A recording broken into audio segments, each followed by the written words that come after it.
Okay, so first question.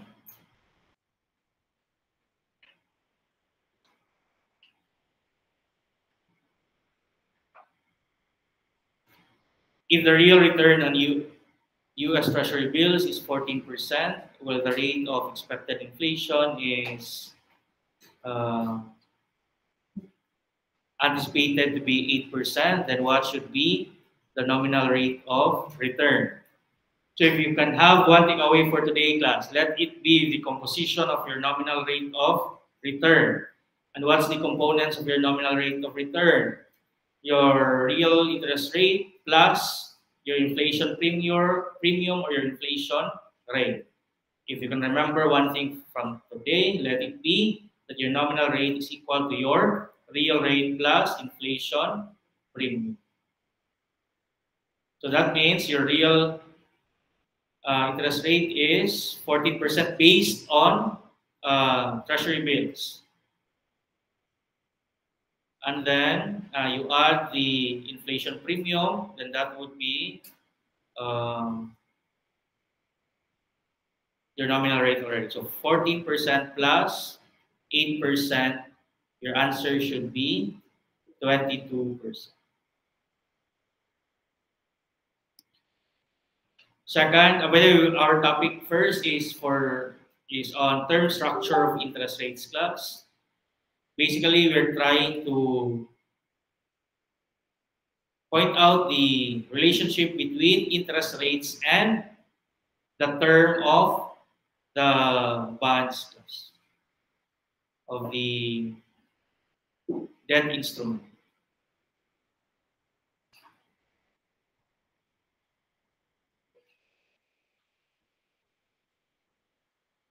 Uh, the term structure of interest rates and bond valuation falls under the section of long-term financing class. So for corporate finance, you've already discussed last week risk and rates of return, and that would be the foundation for our corporate finance class, your discussion on risks and rates of return. Now we're moving to your sources of financing. If you can recall in your statement of cash flows, where in the balance sheet do you look at class for you to find the cash flows from financing activities? Where in the balance sheet do you check to determine your cash flows from financing activities class? You look at your long-term liabilities or your non-current liabilities, and you look at your equity section, because those two are our sources of long-term financing. You have your non-current liabilities and you have your equity. For your non-current liabilities, you will have your debt instruments, your bonds. For your equity, we will have your equity instruments or your shares or stocks. And as we discussed, sources of financing, long-term financing, we need to discuss interest rates before we proceed to the valuation of your bonds and the valuation of your stocks. And there will be a few questions on analysis of the movement of your interest rates. So let's proceed to number 2. A downward sloping yield curve means, when we say yield class, it's another way of saying rate of return. Okay. So the yield curve, a downward sloping yield curve means the shorter term securities have a higher yield than long-term securities.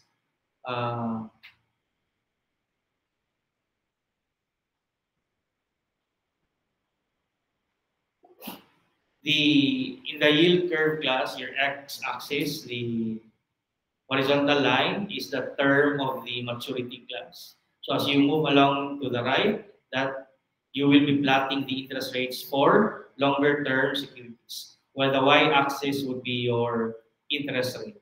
Okay, so the higher the starting point is class, that means the higher is the real interest rate. Okay, so if it slopes upwards, that means the longer the term, the higher the interest rate. If it slopes downwards, the longer the term, the lower the interest rates. So what number 2 is describing to us is a downward sloping yield curve. So it's going down. Okay, so what does that mean? The short-term securities have higher yield than long-term securities. Okay, again, the longer the term, the lower the interest rates. So that means if it's sloping downward, the shorter term securities have higher interest rates. So the question now is, when this happens, what does it signal about the future state of the economy? Okay. Under normal circumstances, class, your yield curve should be upward sloping. And you don't even have to imagine the yield curve, class. This is just our thinking. Interest rate, I want you to include this in your stock knowledge, class. Interest rate is a measure of risk. Interest rate is a measure of risk. And if you are an investor, class, which security is riskier, man? A security that has a shorter term or a longer term, class? Which one is riskier? The one with a longer term. Because the term, class, is basically your period of exposure. The longer the term, the longer that you are exposed to risk. So the longer your exposure, class, then definitely the riskier that instrument is. So for our, if we can call this as our guiding principle, class, include this one, class. Interest rate is a measure of risk. Interest rate is a measure of risk. So as you answer questions that require analysis, class, you try to bring it down. Does it make it risky? If yes, then the interest rate should be higher. Does it make it less risky? Then that means the interest rate should be lower. Okay? So under normal circumstances, class, your yield curve should be upward sloping. Okay? Because the longer the term, the higher the interest rate. And does that make sense? Does that comply with our first guiding principle? Yes, because the longer the term, the longer the period of exposure. The longer the period of exposure, the higher the risk class. The higher the chance of the risk incident to occur. So definitely it will result in higher interest rate. But what happened to number 2? In number 2, it's downward sloping. So that means it is an unusual occurrence class. Okay? Another concept I want you to remember is that inflation class is a measure of activity. Inflation is a measure of activity. It can even be said, class, that inflation is a measure of progress, class. Inflation is a measure of economic progress. So that's why when we hear news of inflation, class, it's not black and white, class. Just because someone says there's inflation doesn't mean it's bad. Okay? Because inflation is a measure of progress, economic progress. It's a measure of activity. But the problem is too much economic activity, class, would not also be good. That's why there's a connotation that inflation is bad. We do not like a very high inflation, class, but we also do not want not to have any inflation. Because again, inflation is a measure of progress. And I think technically it would be better to call it inflation is a measure of growth. Inflation is a measure of growth. Okay? So if you say there's an inflation class, if interest, of course, inflation is a component of interest class. If interest generally goes up, that would mean there is activity or economic progress. Okay? So definitely, you can say that if it's going up, you can say that you are in an expanding period, so an expansionary period.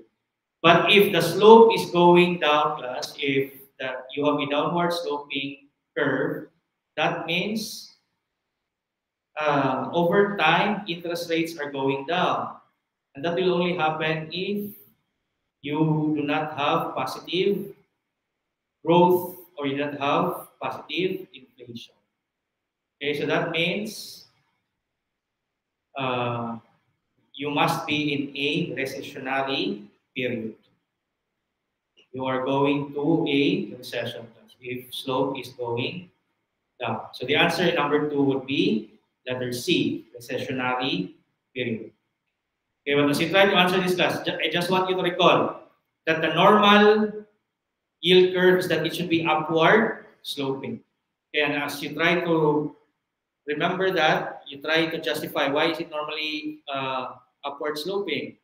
Because number one possible explanation is interest rate is a measure of risk. The longer the term, the higher the risk. Second possible explanation, interest rate includes inflation class, and under normal circumstances, you will have positive inflation, which would normally give you a gradual increase in your interest rates. Again, the explanation was so long, class, but the question was very simple. What does it mean if the slope is, if the yield curve is sloping downwards? And the answer is, you must be in a recessionary period.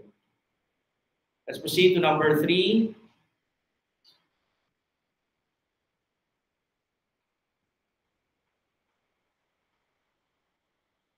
Very easy, class. If this comes out, this should be considered as a bonus question, class.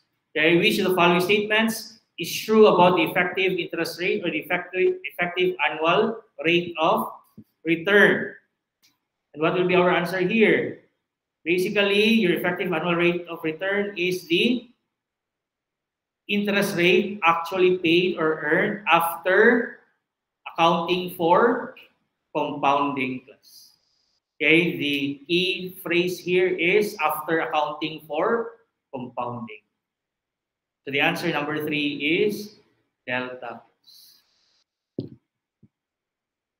Number 4, XYZ company issues 10-year fixed rate bonds on the first day of 2021. During 2021, expected inflation over the next 10 years increased. How should this impact the price of these bonds? By the way, can you expect these kind of questions to come out in our examinations? Yes. Can you expect these kind of questions to come out in the CMA exam? Yes. What kind of question am I talking about? Questions that will require you to analyze the choices. Okay, those are common in the CMA exam. And because of that, this will also be common in our examinations. Okay, so the question here is, how would this impact the price of these bonds? Another important takeaway from today. I'm not sure how many takeaways we've had already. What was the first one, class? A nominal rate is equal to real rate of return, the risk-free rate, and plus your inflation premium. We can have this as our second class. Can we include the interest rate is a measure of risk? Let's have that as our second takeaway. Second takeaway is that interest rate is a measure of risk. Then you be the one to expand it on the other matters I have mentioned. Let's have this as the third one, class. Third takeaway from today, the higher the interest rate, the lower the price. The higher the interest rate, the lower the price. And there are a lot of ways to explain why that is the case. When we're talking about discounting, class, the explanation I can give you is that when you're trying to get the price, class, you're just getting the present value of all its future cash flows. You have an instrument that will give you 10, 100 pesos. Okay, you have an instrument that will give you 10, 100 pesos down the line. The question is, how much should you be willing to pay for that investment? So what should you do? You get the present value of those 10 100s, class, and whatever is the present value of those 10 100s, that should be the fair price of that investment. Okay, So all you have to do is to get the present value of those 10 future cash flows. Okay? If you're trying to get the price, you're just getting the present value of all future cash flows. I will receive 100 in year 1, another 100 in year 2, another 100 in year 3, so on and so forth until year 10. How much is the present value of these 10 100 annual cash flows? And whatever is the present value of those 10 cash flows, that would be the fair price of that investment. And with that in mind, class, what do you do when you get the present value? What do you do when you get the present value? What do you do when you discount? You're basically removing the interest component. What is the concept in time value of money, class? 100 pesos 1 year from now is not the same as 100 pesos today. 100 pesos from year 2 is not the same as 100 pesos today, because the cash flows in the future are diluted, class, because we have an assumption that those amounts already include interest, class. Their value today is not equal to their absolute amounts because those cash flows already include embedded interest amounts. And what do we do in discounting? What do we do when we get the present value? We are removing the interest on those cash flows. Okay, we are removing the interest on those cash flows. And what will happen if interest rates are high? The portion that you would have to remove representing interest would be greater. So the amount that would be left representing principal will be lower. So again, what do we do when we get the present value? We try to remove the interest. And how much interest are we going to remove? Depending on the amount of interest rate. So the higher the interest rate, the higher the interest component in our cash flows, leaving us with the lower amount of principal. So what does that tell us? The higher the interest rate, the lower the price. Okay, and again, if you understand that one, no need to remember the entire explanation. Just remember our third takeaway for today. The higher the interest rate, the lower the price. And let's go over the choices. It would have no impact since all the cash flows from the bond remain the same. No, because even though the cash flows will remain the same, their present value will not be equal. The price of the bonds would go up since cash flows from the bonds would increase due to the increase in expected inflation. That's incorrect. It is not possible to determine. That's incorrect. The best answer here is letter D. The price of the bonds would go down since the interest rates would go up because of the increase in expected inflation. Okay, again, third takeaway is that the higher the interest rate, the lower the price. Let's proceed to number 5.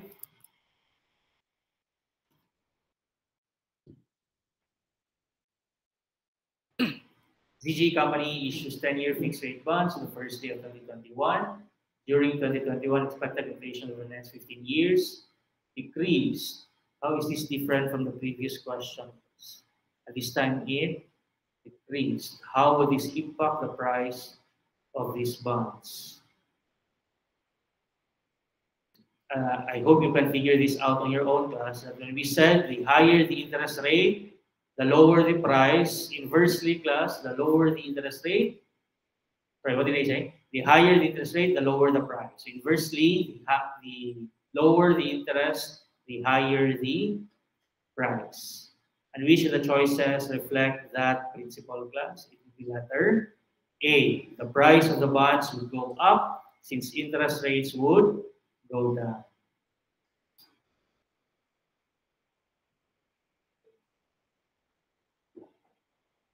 Number 6, an upward sloping yield curve means that longer-term securities have a higher yield than shorter-term securities. When this happens, what does it signal about the future state of the economy? Upward sloping, so meaning going up, and that's usual based on our discussion earlier. So our answer here would be that we are in. If it's going up, that means It's increasing, so that means there is growth or there is activity class. So that means we are in an expansionary period. So the answer there would be letter D. So, number 7, the true cost of borrowing is which of the following class? If questions like this comes out and you get it wrong, it's unforgivable. Okay, those that are a matter of definition lang. True cost of borrowing, okay, this would be our effective interest rate or the effective annual rate of return. So the answer for number 7 would be bravo. Number 8, which of the following statements about the yield curve is correct? Let's go over the choices. We don't have an option but to go over all the choices. An upward sloping yield curve is often an indication that a recession is coming. This is incorrect. We said if it's upward, then it means there's activity which signals expansionary economics.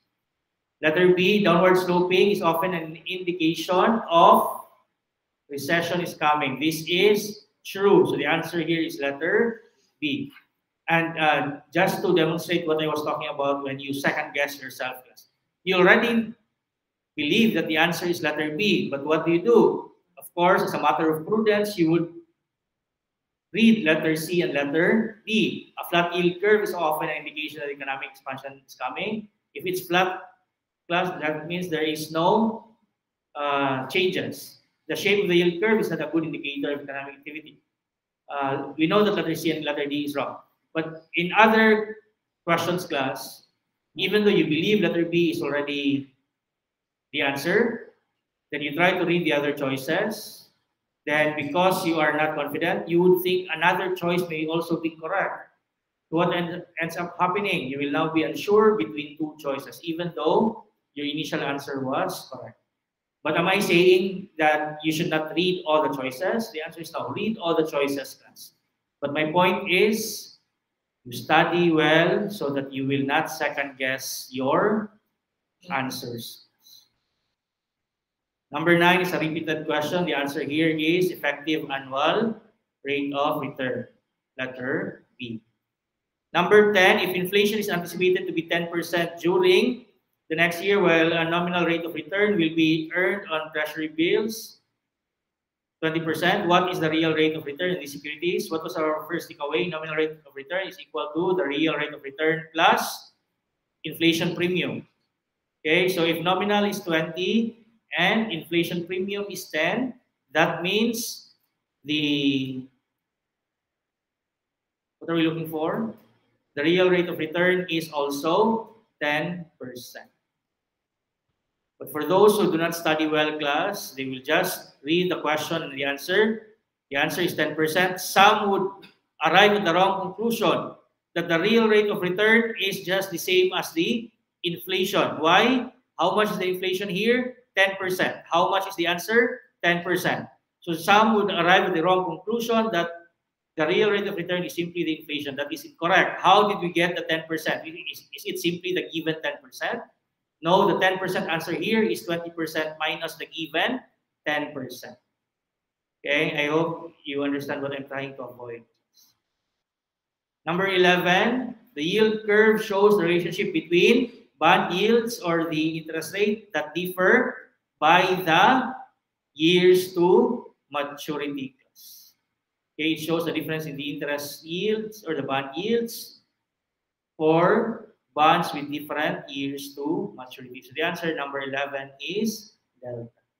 Number 12, which of the following statements is true of APR, annual percentage rate? We need to go over the choices. Number 12, the APR is similar to quoted interest rate, which is a simple annual rate. This appears correct, class, but again, always go over all the choices. The APR calculation adjusts for the effects of compounding? No. The APR is the true cost of borrowing? No. The APR and effective annual rate of return both take compounding into account. The answer is no. So the answer here is letter A. Number 13, which of the following statements about the yield curve is not correct? It's also important for you to read the questions carefully, class. Okay? If you just assume what the question is, you might get it wrong. Okay? You might assume that you are asked for which is correct, but when in reality you are asked for which one is not correct. Aside from getting the easy questions wrong, class, getting questions wrong out of carelessness is also unforgivable. If mahagbong naman lang ganita, let it be because we do not know. Let it not be because we are careless. But of course, we should not fail.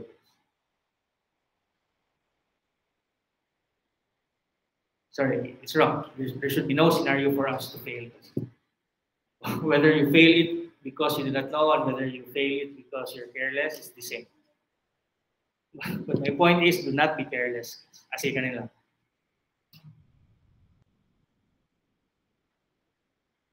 I cannot frame it differently. Just do not be careless. The yield curve depicts the relationship between the amount borrowed and the yield to maturity. No, the amount is irrelevant, class. The yield curve can be used to illustrate interest rate risk.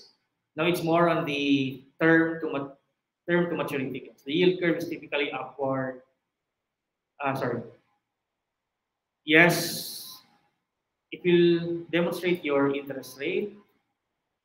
Okay, that's your y-axis. The yield curve is typically upward sloping. Yes.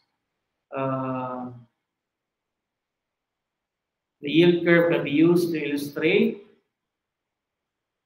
investors' expectation about future inflation. That is also true. What we're looking for is the false statement. And which one is false here? We've actually identified it already. The answer is letter A. Again, the amount has nothing to do with your yield curve. The amount of the borrowing. It's just the interest rate and the term to maturity. Number 14, if the term structure of interest rates has a flat slope, which one of the following statements is correct? Go over the choices. Long-term rates are higher. No, if that's the case, then it should be upward sloping. Long-term rates are the same as short-term rates. This would be our answer. That the term to maturity does not affect your interest rates. So the answer there is letter B. Number 15, B, bravo. Number 15, although less common, if investors expect decreasing inflation, what would be the shape of the yield curve? It would be downward sloping. Because what did we say? What's the normal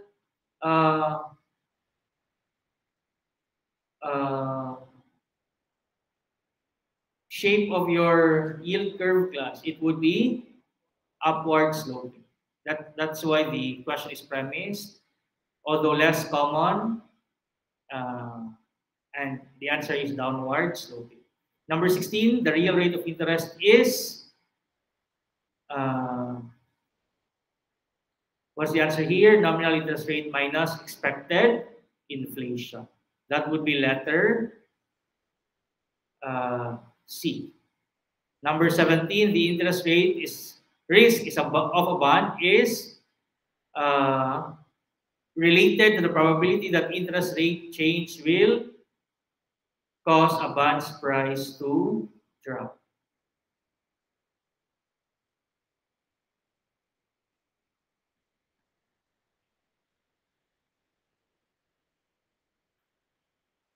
Okay, although it's not directly relevant here, because I want us to include in our takeaways class, fourth one, that interest rate is a measure of volatility.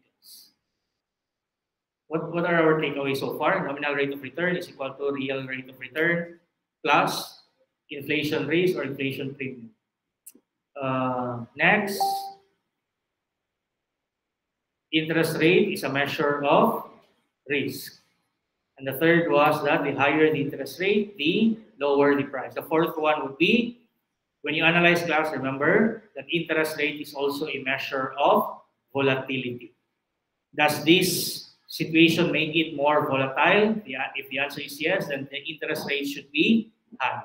If it makes it less volatile, then the interest rate should be lower. Interest rate is also a measure of volatility. Because of course, also in finance, we consider volatility as equivalent to risk. If it is volatile, then it is risky. Okay, and you really just have to accumulate these kind of things, class. Okay, as you prepare for a comprehensive exam. Number 18, the real return realized by Drake should be closest to, what's the answer here? 11%. 14% nominal minus inflation premium of 3%. Number 19, how does inflation impact a bond's rate of return? It would be negatively, class. Okay, inflation negatively impacts a bond's rate of return. Number 20, which of the following statements concerning the yield curve is correct? The answer is the real rate of interest impacts the level of the yield curve. So it's the real rate that impacts the level of the yield curve. The real rate tells you the starting point of your yield curve. The expected rate of inflation tells you the movement or the slope of your yield curve. So the answer here is what, class? Impacts the, is it letter C? Yes, the answer is letter C.